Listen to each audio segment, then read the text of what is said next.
natureza. Apesar de ser uma palavra que faz parte do nosso cotidiano, provavelmente é um dos conceitos mais difíceis de definir por conta da sua grandiosidade de significados, e no dicionário existem pelo menos 15 definições. Em geral, a natureza se refere à vida e aos elementos presentes no meio ambiente e não inclui as obras e consequências das atividades humanas. No Identidade de hoje, vamos conhecer o projeto que existe desde 2010 com o objetivo de trabalhar a importância da natureza e dos pássaros. Afinal, as aves são fundamentais para manter o equilíbrio da vida na Terra e o bom funcionamento de todo o ecossistema. Aproveita e convida a família e amigos para assistirem ao programa de hoje, que está imperdível. Se eles não estiverem aí com você, compartilhe o link do YouTube, youtube.com/novotempo. E se você quiser rever esse e outros conteúdos, é só acessar o ntplay.com/identidade. Eu vou para um rápido intervalo de 30 segundos e na volta vamos conversar sobre esse projeto Jardineiros da Floresta. Até já!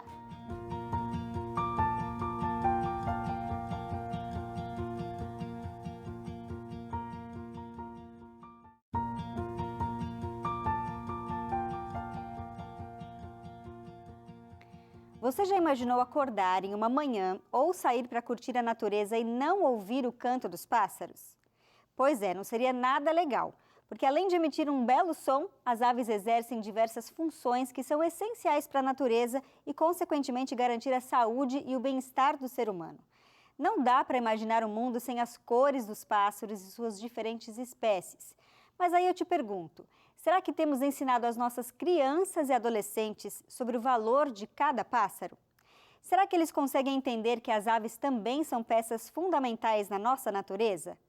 Para conversar sobre esse assunto, eu recebo aqui hoje no Identidade a Cristiane de Paula, que é bióloga, tecnóloga em agronegócio e guia de turismo, e também o Edson Endrigo, que é fotógrafo, guia de turismo e apaixonado por aves. Sejam muito bem-vindos aqui ao programa. Boa noite. Grato pelo convite. Boa noite, obrigada. É um prazer receber vocês aqui. Eu queria começar com a Cris, falando um pouco sobre o que é esse projeto Jardineiros da Floresta, desde quando ele existe. Ele existe desde 2010. Eu, no segundo semestre da faculdade, já consegui um estágio e eu precisava ministrar aulas, tanto em campo, né, dentro da natureza, quanto em sala de aula. E para chamar atenção, né, para a preservação, eu tinha que ter algo. Não adiantava só falar todos os animais são maravilhosos, eu tinha que pegar algo que estivesse no dia a dia deles. Então, você está dentro de casa, você consegue ouvir um bem-te-vi, um sabiá, e aí quando você vai para a natureza, você acaba encontrando outras espécies. Sim. E o Edson é um grande observador dos pássaros, né? Quando foi que você se apaixonou pelo mundo das aves? Desde criança. Desde criança. Porque eu ia pescar com os pais, com os avós, né? E sempre tive a curiosidade, o que é isso, o que é aquilo, né? Então, as pessoas às vezes não tinham conhecimento dos livros, mas ela falava o nome que era conhecido no local. E eu fui agregando, sempre gostei, né? Sempre gostei. Então, é uma coisa que enraizou e eu não consigo largar, né? É uma coisa que é apaixonante mesmo. E quando que você se aprofundou mais nesse mundo? Eu comecei a ficar interessado em fotografar as aves para mostrar para o meu pai. E eu nunca gostei de fotografia. E aí que pintou assim, a paixão mesmo, né? E eu achei a ferramenta, porque eu nunca quis ser biólogo, né? Eu sempre gostei de mato. Uhum. Então, eu acho que sem querer achei a ferramenta que me levaria para o mato e ficar perto dos pássaros, né? Então, e dá para conhecer todas as espécies? Não, e também não tem nem essa, digamos assim, essa petulância de achar que eu conheço todas, né? Uhum. Porque um pássaro, além de às vezes ser muito endêmico de uma região, muito difícil ser localizado, ou a população ser muito restrita, um único pássaro, às vezes, ele emite 5, 6 tipos de som ou até mais. Olha só. Então, não basta, porque a coruja canta assim. Tá, ela canta, um dos cantos é assim, mas ela tem o chamado, ela tem um encontro com uma fêmea. Então, assim, para você conhecer tudo, infelizmente, não vou conseguir. É verdade, é muito, né? Agora, Cris, quais são as temáticas que você trabalha com as crianças dentro do projeto? Dentro do projeto, a gente tem a observação de aves, que a ideia é realmente levá-los para campo para que eles entendam esse processo, né, de preservação ambiental. E eu também trabalho a parte de horta, porque quando eu comecei a fazer o curso de tecnologia em agro, eu percebi o quanto que os pássaros nos ajudam também na alimentação. Então, quando eu visitava as propriedades rurais, eu observava que tinha muitos pássaros em meio às plantações e comendo os bichinhos da horta. Então, eles são os nossos controladores de pragas, né? Sim. O que ajuda bastante. Então, dentro do projeto, eu tenho as temáticas de turismo, de alimentação saudável e de observação de aves. E você trabalha também com crianças autistas, com crianças cegas. Como que que tipo de atividades que você faz com eles? Dentro desse mundo, assim, né? Como eu posso dizer, a gente tem as crianças que têm um pouquinho mais de dificuldade, né? Mesmo aquelas crianças que não têm autismo, elas têm um pouquinho de dificuldade. E as crianças autismo, elas têm uma dificuldade um pouquinho maior. Eu não vou nem falar de aprendizagem, mas no contato mesmo, sabe? Sim. E aí eu fui criando estratégias para atrair essas crianças. Já teve momentos também que eu fui fazer trilhas com crianças cegas, com deficiência visual. Aquelas que são completamente, né, infelizmente não enxergam, e aquelas que têm uma deficiência. Então eu carregava os animais para falar, olha, essa é uma borboleta. Como é que eu ia descrever uma borboleta para ele? A magnitude de uma borboleta, como que é a asa do pássaro. Então eu fui criando estratégia para que essas crianças conseguissem entender a natureza de alguma forma. E a horta, inclusive, você criou aqui para esse tipo de criança, Exatamente, né? Com essas necessidades um isso. pouco diferentes. Exatamente, porque assim, só vinha crianças que gostavam de brincar, pular, e aí vinha essas crianças também que queriam entender mais esse processo, né? E a horta eu consigo levar para qualquer lugar. E algumas crianças autistas, elas têm um pouquinho de dificuldade no tato. Elas não tocam, por exemplo, pelo menos aquelas que eu atendi, elas têm dificuldade no toque com a terra ou em alguns animais. Sim. Então, junto com a Elisa, que é minha amiga, eu pedi para ela criar esse jogo para que as crianças entendessem o que vai dentro da terra, o que vai para cima, o que vai para baixo. Elas também aprendem as cores. E através disso, aí depois eu vou para outro passo. Quando elas se sentem mais seguras, que ela vê que não tem, ali eu vou no limite delas, aí sim a gente vai para o processo de plantio da horta. Olha que legal. A gente tem inclusive algumas fotos aqui, vamos acompanhar juntos na tela, sobre esse projeto Jardineiros da Floresta. Olha aí, essa uma turminha. Oficina, esse é meu coração. Essa é a oficina de observação de aves, então a gente leva, né? A gente faz uma conversa com as crianças, tem a parte também cultural, que através do que eles observaram, eles fazem os desenhos. Olha que lindo. É muito lindo.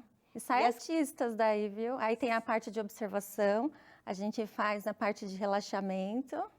E é extremamente importante esse contato com a natureza, Com né? certeza. Que hoje, no mundo moderno, a gente está deixando um pouco de lado os grandes centros com pouca área verde, e a gente precisa explorar mais isso. Com certeza, com certeza. Aproveitar também os próprios parques urbanos, né? Dentro dos parques urbanos nós temos essa possibilidade de observação de aves, tanto que a maioria das atividades, ó a horta aí. Olha que linda. E eu espalho realmente os animais justamente para as pessoas entenderem que sem a natureza a gente não tem a comida na mesa. E os animais também dependem da gente, então tudo tem que andar equilibrado. Então eu acabo espalhando os animais em meio à horta para que eles entendam. Então eu trabalho as duas temáticas juntas, a natureza e nossa alimentação, nossa saúde. Muito legal. Agora, Edson, como que você resolveu aí investir nessa questão de ser um observador de pássaros e o que que isso traz para você? O que que você aprende com a sua profissão? Eu sou uma pessoa muito realizada, né? Porque viajo o Brasil todo, eu vou realmente de norte a sul, leste a oeste, né? E tenho oportunidade de ver coisas que às vezes eu nem consigo compartilhar, né? E através das imagens eu consigo um pouco que eu consegui, né? De transmitir, né? Então é uma ferramenta muito poderosa, né? E assim, nós temos uma editora aberta, né? Essa editora é voltada para esses tipos de publicação. Então é uma coisa que o ciclo assim não para de girar assim, porque a Cris usa imagens para educação ambiental, e você faz livros, você faz um monte de coisa. Então tudo isso, eu acho, para mim é importante fechar o ciclo de não ir sozinho, ver e guardar. Sim, tem que compartilhar, tem que espalhar, Sim, né? O conhecimento exatamente. precisa ser compartilhado. Exatamente. A gente tem, inclusive, algumas fotos também dos pássaros que o Edson já fotografou.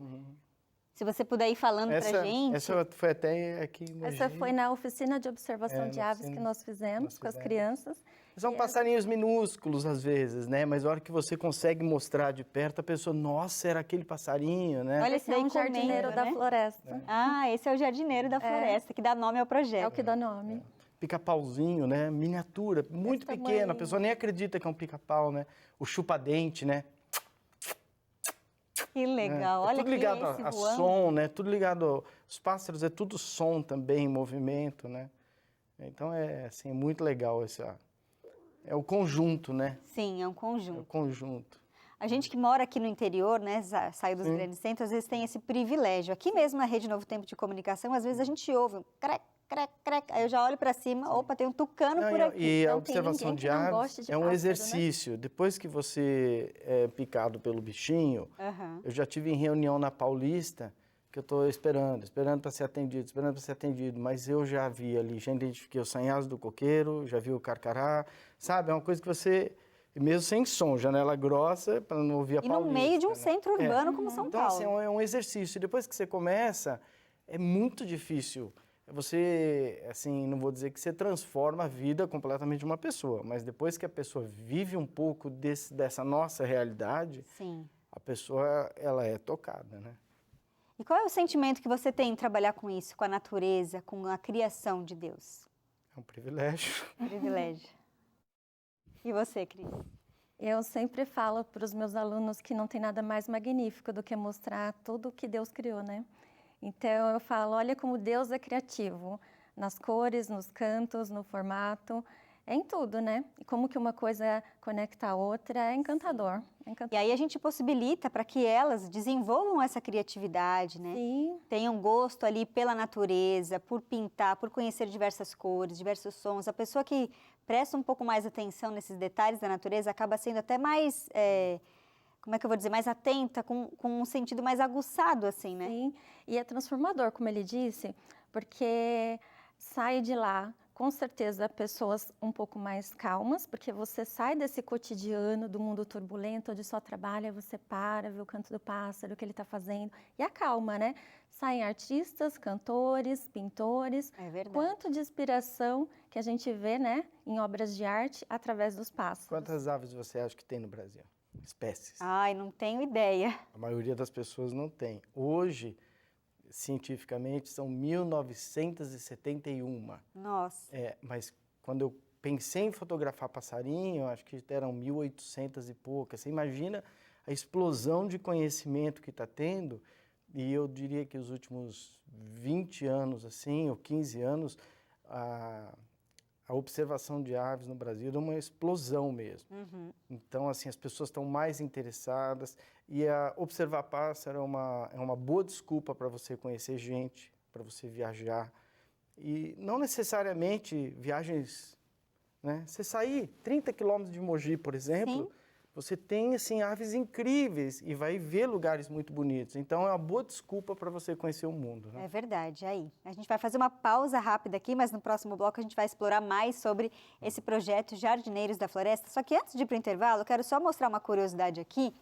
Eu acho que era esse que tem o filhote, né? Esse também tem. Esse também tem. Olha que interessante, gente. O bichinho de pelúcia, a gente consegue abrir aqui para tirar o ovinho dele de dentro. E do ovinho ainda tem o filhotinho que vai sair daqui. E aí as crianças podem ver isso mais de perto, que às vezes na natureza a gente não tem esse privilégio, né? A gente volta já então para o próximo bloco mais sobre os jardineiros da floresta. Até já. E agora os livrinhos de colorir, quer dizer, você está motivando crianças à preservação, ao conhecimento, né?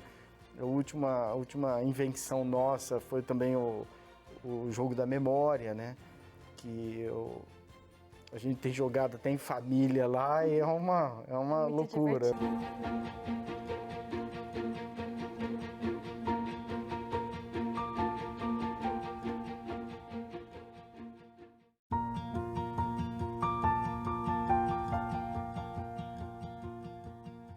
Identidade de volta nesta noite falando sobre o projeto Jardineiros da Floresta, aqui com duas pessoas incríveis, a Cristiane de Paula, que é bióloga, técnica em agronegócio e também guia de turismo, e o Edson Endrigo, que é fotógrafo e também guia de turismo, apaixonado ali pelas aves. A gente estava falando de natureza, eu quero aproveitar esse gancho para oferecer para o pessoal de casa um guia de estudo chamado Fique Leve.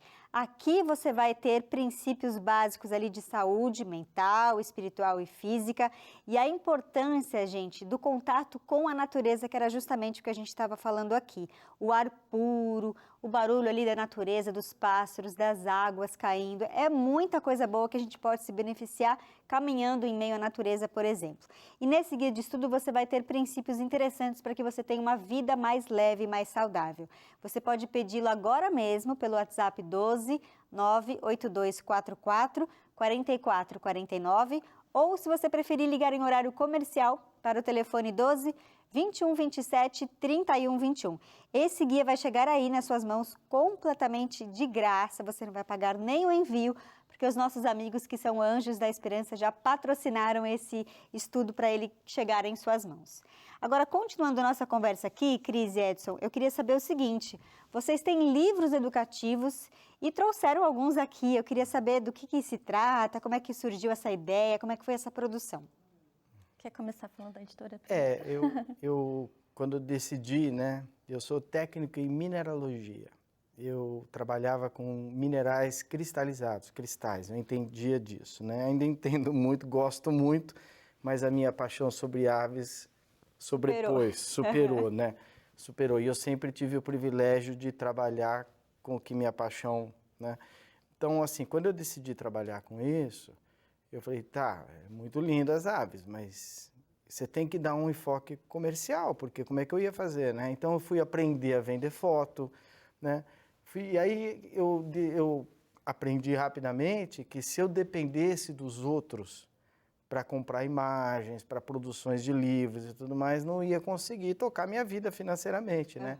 Aí eu decidi abrir uma editora, que é a Aves e Fotos Editora, né? Foi aberta em 2003 e a partir de 2004 eu já lançou o primeiro guia de campo, Aves da Grande São Paulo, e aí não parou mais. Hoje, com os livrinhos de colorir que a Cris está fazendo, já superou 20 publicações só voltado ao tema aves, né? E agora cada vez diversificando mais, né? Porque antes eram livros ou guias fotográficos que ensinavam as pessoas a identificar as aves, ou então eram livros de arte, na minha opinião, belíssimos, né? Que você consegue, como se estivesse vivendo aquele momento, né? Com textos e tal. E agora os livrinhos de colorir, quer dizer, você está motivando crianças à preservação, ao conhecimento, né? A última invenção nossa foi também o jogo da memória, né? A gente tem jogado até em família lá e é uma loucura, né? As fotos do jogo da memória são as fotos que você tirou, né, Edson? São, e assim, eu tenho aquele... Porque é tanto trabalho, às vezes, para você fazer as imagens, é tanto esforço, Sim. Tanto investimento, não só de tempo e dinheiro, né, para você conseguir. Então, o meu capricho, assim, eu durmo na gráfica, às vezes um livro é 24 horas, eu acompanho todo o processo, entendeu? Então, assim, eu só trabalho com quem vai entregar um produto de primeira. Por quê? Eu não quero ver uma arara que é vermelha, rosada. Ela tem que ser tudo muito perfeito. Então, tem assim, que ser de acordo com a realidade mesmo. De acordo. Né? Então, assim, às vezes quando... Se a ave é verde e ela sai esmeralda, já não é aquilo. Ela é verde, mas não é aquele verde tão brilhante. Então, a gente tem esse cuidado, sabe? Esse refino, assim, e o pessoal acho que percebe. Até durante a pandemia, para nós, teve uma explosão até de vendas, porque as pessoas tiveram tempo de ficar em casa para observar, para ter acesso a esse tipo de coisa, né? Eu acho que estamos no caminho certo, porque a gente está fazendo, assim, educação ambiental, né, motivando todas as faixas etárias, né, e eu fazendo o que gosto e a Cris fazendo o que gosta, né. Inclusive, você falando de colorir ali, eu vou pegar aqui para mostrar para o público de casa, né. Esse livro, inclusive, surgiu na pandemia, né, Cris? Sim, nós estávamos com a agenda cheia, eu para atender as crianças e ele com os turistas. E aí veio a pandemia, a gente não podia sair, eu precisava levar de alguma forma conhecimento para as crianças. Sim. E aí ele tem as fotos, eu falei, vamos criar um livro onde eu possa falar um pouquinho das aves, onde as crianças possam conhecer as cores, formatos. E foi maravilhoso, porque em 2 meses explodiu e aí nem foi só as crianças, foram os adultos também, e a gente agora está fazendo como? Todos os biomas. A gente fez Mata Atlântica primeiro, foi mais de 2.000, né, que a gente conseguiu. Em menos de 2 meses, foi mais de 2.000 unidades. Nossa. Aí agora a gente fez da Amazônia e do Pantanal também. A nossa ideia é fazer de todos os biomas as principais aves para que eles já começam, né, a interagir com esse ambiente e também com as espécies mais importantes do local. É difícil mostrar, né, um livro desse. É difícil escolher. Tem 20, né? Você imagina, a Amazônia acho que tem 1.200, 1.300 espécies, você tem que eleger 20, né? Sim. Até quando a gente faz os livros é até difícil, porque é tanta coisa bonita e você... Aí as pessoas, poxa, mas aquele não entrou porque não tem página suficiente, não dá para... É verdade. Quem quiser encontrar, ter acesso ao material de vocês, aonde que a pessoa pode achar? Pode ser através do site da editora, né? Que é Aves e Fotos Editora, que é o tal do www.avesefotoseditora.com.br, né? E também ela pode seguir nas redes sociais, né? Os Jardineiros da Floresta. E a editora, Aves e Fotos Editora. E tem o dele também, que ele mostra todas as fotos que é do Sendrigo. Às vezes a gente não mostra o passarinho, mostra às vezes uma graça, né? Sim. Tem foto até eu passando protetor solar, né? Porque você está lá na Amazônia, se não passar protetor solar, você volta... Porque a gente sempre fala na questão, eu pego sempre no pé, né? Quando eu estou com as crianças e com adultos também, né? A proteção é principal. Então, não é só ir para a natureza, tem que passar protetor, tem que incentivar... Já usar um chapéuzinho, né? Perneira para cobra. Não é assim, mas então quando observar passarinho... Não, você tem que ficar atento em tudo. Você não vai numa cachoeira e achou a cachoeira linda? No caminho para a cachoeira pode ter uma cobra. Então você tem que ficar atento. E a observação de aves é o que você falou anteriormente. Ela aguça os sentidos. Você nunca mais, depois de você fazer uma experiência de observação de aves, mesmo uma viagem de um final de semana, você nunca mais vai deixar de ouvir e de reparar. Eu garanto para você.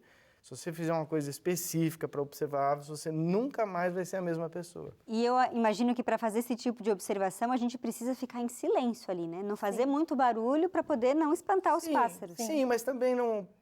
eu vou relatar a experiência de um amigo. Ele é lá da região do Petar, o Júnior.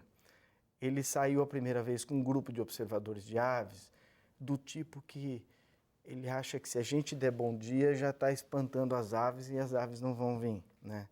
E eu falei, e aí o Júnior, ele passou um dia inteiro com pessoas que aparentavam ser mal-humoradas, não se relacionavam, não se divertiam. Na cabeça do Júnior foi isso que ele captou. E um dia ele saiu com o nosso grupo, um grupo grande, a gente... Então, assim, existem momentos. Aí que o guia vira para trás, agora, concentração que nós estamos tal. Tem momentos, então, é um passeio. Aquilo ali não é uma coisa para todo mundo ficar triste, não pode olhar, não pode conversar, não pode comemorar. Sim, a gente comemora, encontra uma ave fantástica fazendo uma coisa, no momento certo, a gente vai e comemora. Então, ele falou, ai, que bom que é isso, porque eu pensei que a observação de aves era aquela coisa chata. Olha só. Então... Agora, Cris, para a gente finalizar aqui o programa, eu queria que você deixasse uma mensagem para os pais que estão nos assistindo, falando sobre a importância desse contato com a natureza e como isso pode transformar a vida da gente. Olha, pode transformar em todos os sentidos. Primeiro que as aves, ela faz a gente se acalmar realmente. Até uma experiência, né, que eu tive de amigos e pessoas que nunca observaram aves na pandemia, quando a gente realmente para, né? Porque a gente na pandemia a gente parou, se a gente for pensar bem. A gente começou a entender mais o processo da natureza. Então a gente começou a olhar pela janela e ver o passarinho, começou a repensar.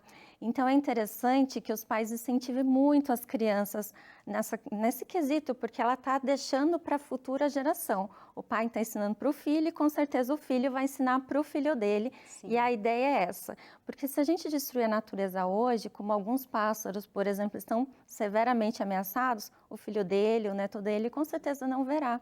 Então, incentivem as crianças, sim, a observar, incentivem que eles desenhem, manifestem as músicas, né? Porque tudo é uma criação divina, tudo é uma criação de Deus. E quando você começa a observar, aí você quer ver cada vez mais, né? Você quer ver mais as criações. Aí vem a borboleta, aí você quer ver o mamífero, e quando você vê, você já está vendo todas as criações. Uma coisa puxa a outra, exatamente. Né? Quero muito agradecer a participação de vocês aqui no programa. Obrigada, hoje. A gente que agradece. Obrigado. E você aí de casa conhecer então um pouquinho sobre os Jardineiros da Floresta. A gente deixou aqui as redes sociais para você pesquisar um pouco mais, viu? Uma ótima noite para você e até amanhã. Tchau, tchau.